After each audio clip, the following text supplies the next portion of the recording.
Welcome to Saurav Sir's classes. In this video, we are going to solve the PubDet English question paper of 2019. 2019 is the latest question paper available because 2020 did not have an entrance exam. So 2019 English question paper of PubDet. Now the PubDet examination, which is the entrance examination of Presidency University, as we know, is conducted by the WBJEE, and the entire question paper has 50 questions, and all of them are essentially objective type MCQ type questions. But having said that, it is also important to remember that there are questions from poems or passages. So a poem might be given to you, and then you have to study and analyze the poem properly, and then a series of questions will be asked from it. So 2019 question paper starts with that kind of a question where a poem is given, and then some questions are asked from the poem. So we will start with it. So question number 1 is, the poem that's given over here is said, read the passage carefully and answer questions 1 to 4. So there's a passage given, which is a poem. I'll read the poem. The poetry of earth is never dead. When all the birds are faint with her hot sun and hide in cooling trees, a voice will run from hedge to hedge above the new mown mead. That is the grasshopper's. He takes the lead. In summer luxury he has never done with his delight, for when tired out with fun, he rests at ease beneath some pleasant weed. The poetry of earth is ceasing never. On a long winter evening, when the frost has wrought a silence, from the stove there shrills the cricket's song in warmth increasing ever, and seems to one in drowsiness half lost, the grasshoppers among some grassy hills. So that was the passage, and we will start with question number 1. Question number 1 says, this poem has 14 lines. What kind of sonnet is it? So sonnet, as we know, is a poem of 14 lines. Okay.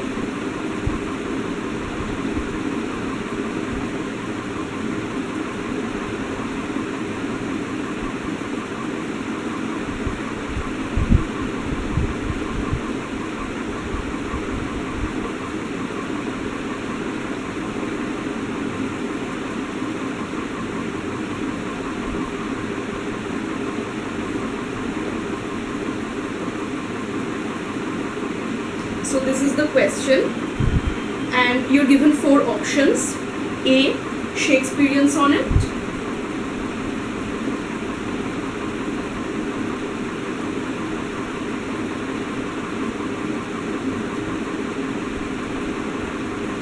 B, Petrarchan sonnet.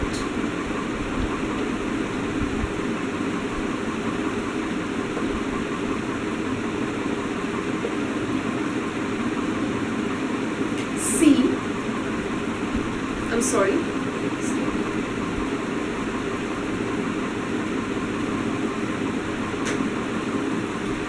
A is Shakespearean sonnet. B is Spenserian sonnet.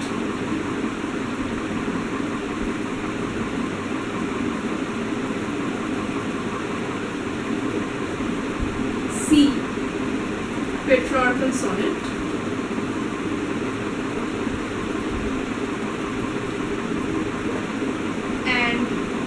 D is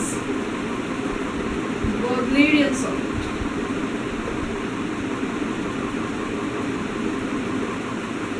Baudelarian sonnet. Now for this question we can eliminate option D at the beginning, because Baudelarian sonnet is Baudelaire essentially wrote in French, and this variant does not really go with the poem that we read over here. It's an essentially English form of sonnet. So the Baudelarian sonnet form can be eliminated from our consideration. The remaining 3, Shakespearean, Petrarchan and Spenserian. Now if you think about Spenserian sonnet, it's actually a variant of the Shakespearean form of sonnet. It has certain differences in the form of rhyme scheme and sentence structure, but it does not really stand out as an individual form or kind of sonnet. So Spenserian has a lot of essential similarities with Shakespearean sonnet. So you can eliminate these two, because these two, Shakespearean and Petrarchan, are the most important two, most significant form of sonnets.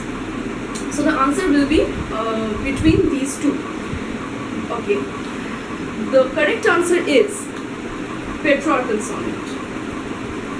So option C is the correct answer. That is because in Petrarchan sonnet you'll find the forms of sonnet are different of Petrarchan and Shakespearean. So in Petrarchan sonnet we can find that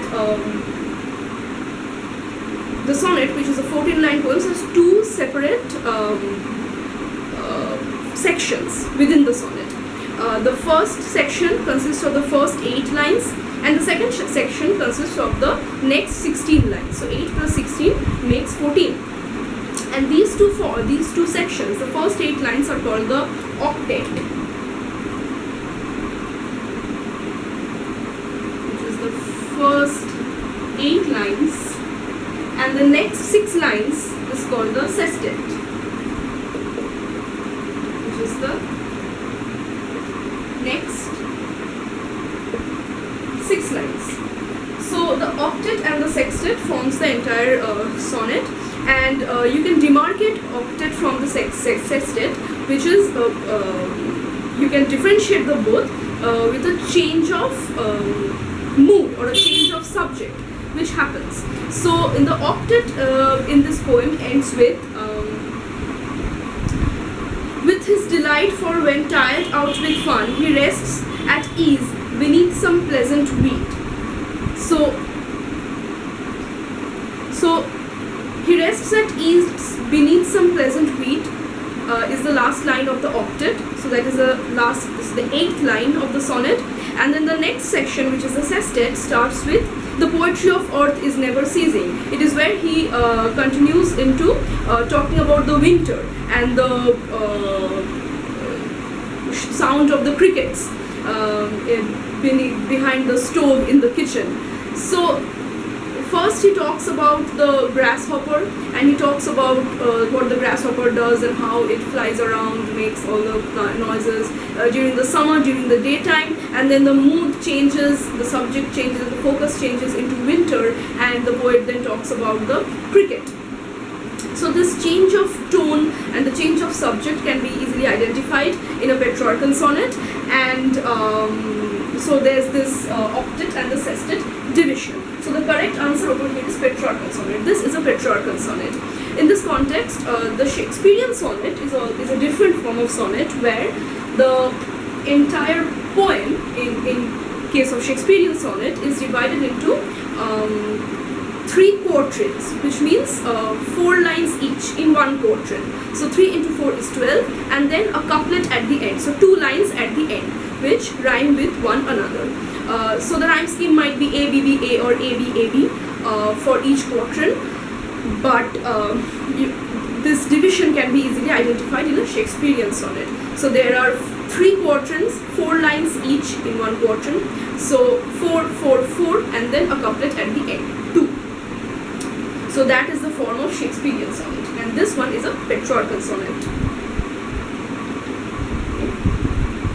Question number 2. What does the poet mean by the line, "The poetry of earth is never dead"?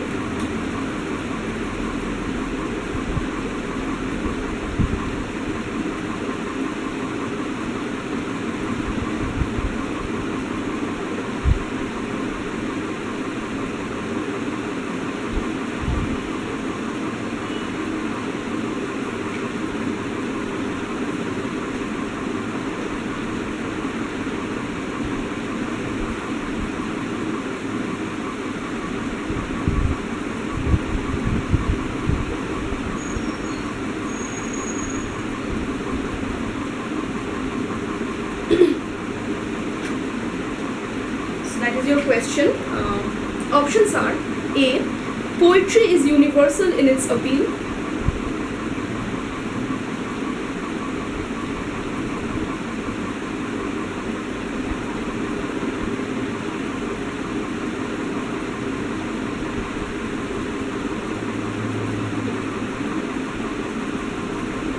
B.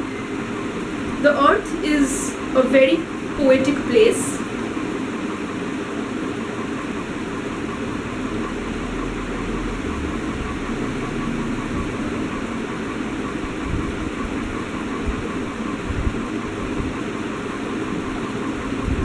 C. All other things die, but the earth lives on forever.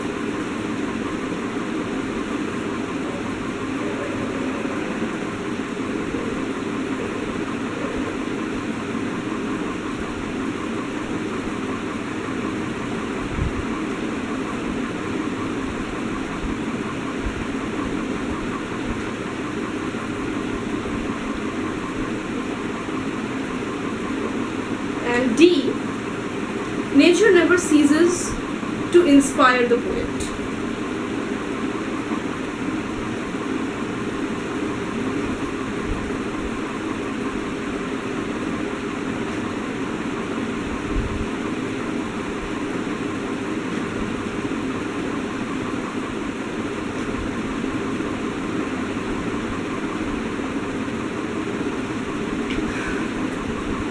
Now, very clearly the answer would be option number D. Nature never ceases to inspire the poet, because he is essentially talking about the cricket and the grasshoppers, the cricket making its shrill noise in the winter, at night behind the stove. So these are very common things that we can see around us, very common occurrences, common phenomenon, and people usually don't get inspired to write poetry about these things, but the poet, who is very imaginative and who is thrilled by nature, is inspired to write poetry from these very common occurrences that happen around us all the time. So he is thrilled by every little aspect of the nature. So therefore he thinks that the answer would be nature never ceases to inspire the poet. So no matter what happens, how little something is, any aspect of nature is inspirational to the poet, and therefore he says that the poetry of earth is never dead. It is an all-pervasive phenomenon. That was question number 2. Okay. Question number 3.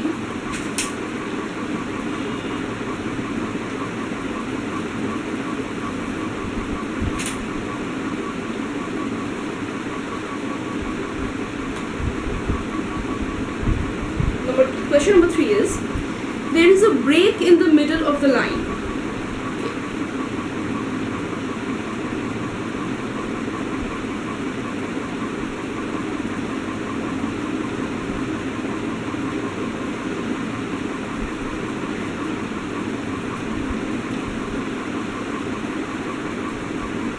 Right. The line is, that's the grasshopper's dash, that is, dash is the break. He takes the lead.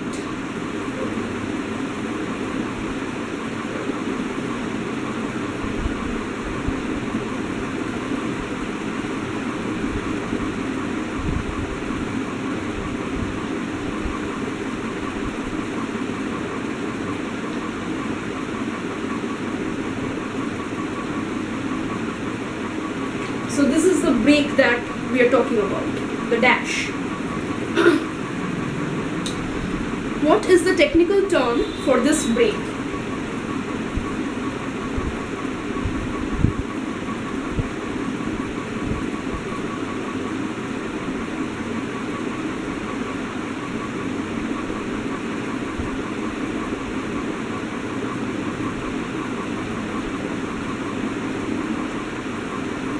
Okay, so that is the question. What is the technical term for this break?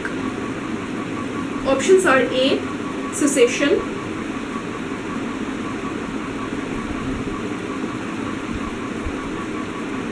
B. Caesura,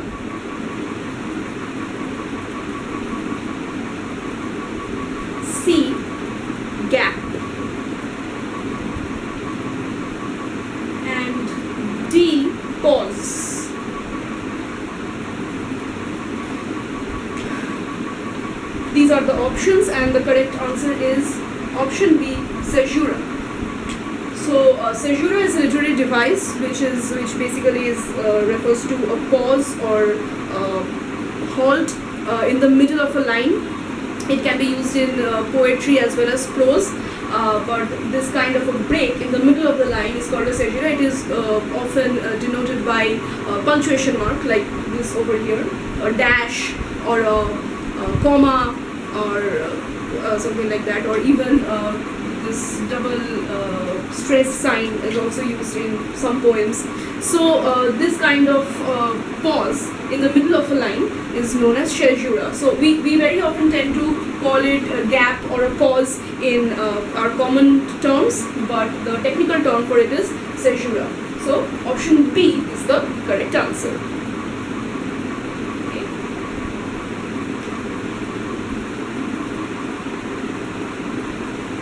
Question number 4.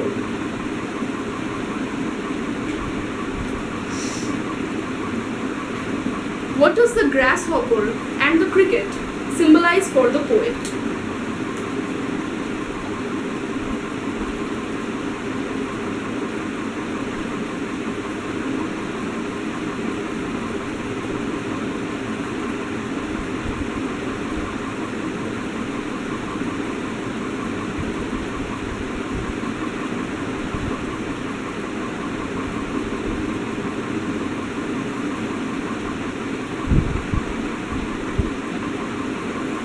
Option A, the eternal joys of nature.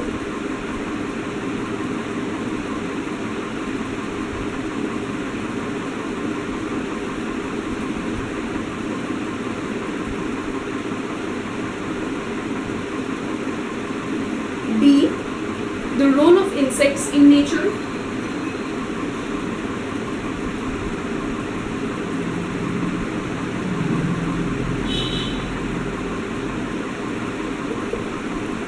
C, summer heat and the cold of winter.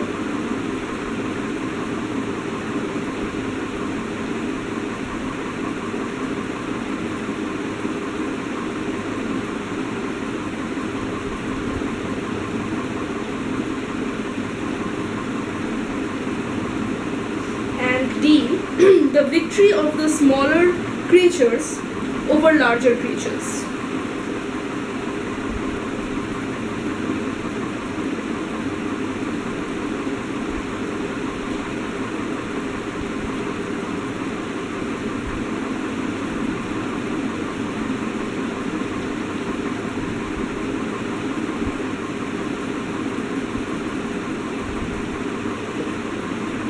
So these are the options: A, the eternal joys of nature; B, the role of insects in nature; C, summer heat and the cold of winter; and D, the victory of the smaller creatures over larger creatures. And the correct excuse me, the correct answer is, of course, the eternal joys of nature, because the poet is talking about how the poetry of earth is never ceasing and it's always inspirational. It inspires him to write poetry. So it's almost a festive mood that he is expressing through his lines. So the eternal joys of nature, option A, is the correct answer.